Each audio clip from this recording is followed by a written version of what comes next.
Hello students, today I will explain you the chapter Elements, Compounds and Mixtures. An element is a pure chemical substance made up of only one type of atoms, while a compound is a pure substance which is made up of two or more type of atoms which are chemically combined, but they are combined in a definite proportion. These are some elements and these are some compounds which I have written over here. Symbols and chemical formulae. The symbol of an element is mostly the first letter of its name, like H for hydrogen, O oxygen, C carbon, S sulfur, etc. When the first letter of the names of two or more elements is the same, then the first two letters of the spelling are taken as their symbol. Like we cannot have symbol H for both hydrogen and helium. So for helium we have taken He. We cannot have C as a symbol for both carbon and calcium. So for calcium we have taken Ca. Some symbols are taken from their Latin names. For example, iron. The Latin name of iron is ferrum, so the symbol is Fe. Latin name of gold is aurum, so the symbol is Au.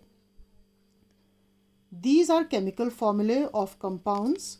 The representation of a molecule of a compound by using the symbol of the constituent elements along with the ratio in which they combine together is known as a chemical formula.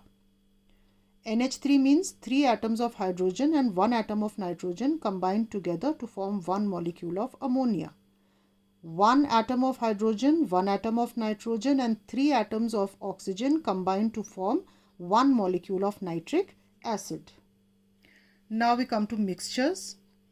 The combination of two or more pure substances in any proportion such that they do not undergo any chemical change and the components retain their individual properties is known as a mixture.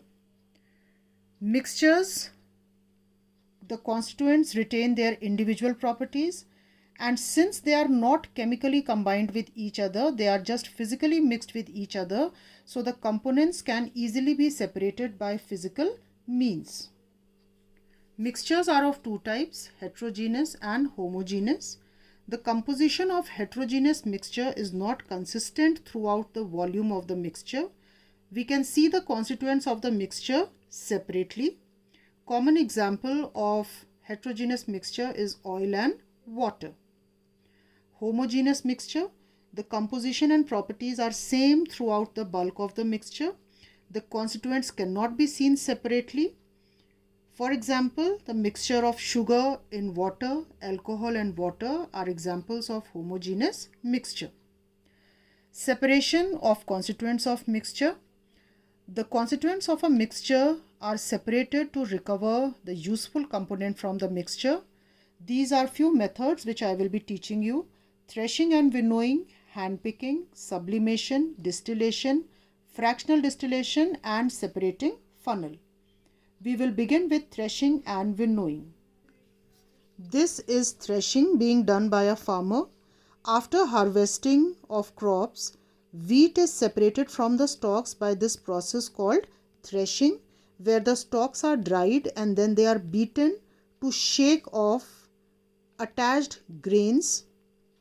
This can either be done by hand, as you can see in this picture, or by using machines.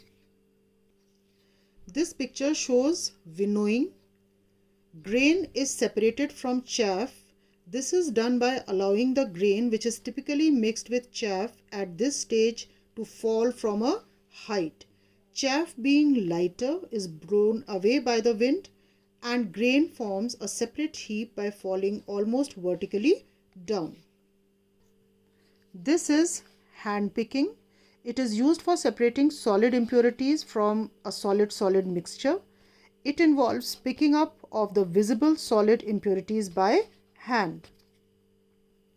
This method can only be employed if the impurities are visibly distinguishable from each other, like they are of different size, color or shape. This is sublimation.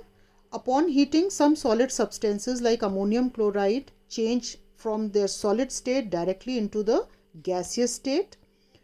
This is an experiment which is showing sublimation of ammonium chloride, where a mixture of common salt and ammonium chloride is taken and it is heated. Ammonium chloride forms vapors and common salt is left behind. The vapors of ammonium chloride are subsequently condensed and they are recovered again in the solid state. This is distillation being carried out. It is a method of separation which actually involves two processes, evaporation and condensation. It involves the formation of vapors of the substance that has the low boiling point and then cooling of those vapors to regain it in the liquid form. The liquid with higher boiling point remains in the original container. This method can be used to obtain pure water from impure water such as tap water. This figure shows fractional distillation.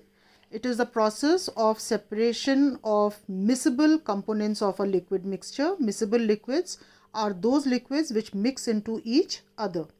This process is carried out in a large fractionating column across which the temperature varies. The liquid mixture is heated and the more volatile component means the component which has lowest boiling point, it boils off first. The vapors then rise up and they enter into this fractionating column first and then they pass into this condenser. The work of condenser is to cool down these vapors and they turn back to drops of the same liquid again, which is collected in a flask on the other side. This is a separating funnel. It is a glass apparatus which is used for separating two immiscible liquids. Immiscible means the liquids which do not mix into each other, like oil and water. They form separate layers inside the separating funnel. The heavier one will form the bottom layer, the lighter one will form the upper layer. The bottom liquid is allowed to flow out of the funnel into a beaker completely and then the flow is stopped using this stopcock by closing this stopcock. Similarly, the upper liquid is also collected in another beaker.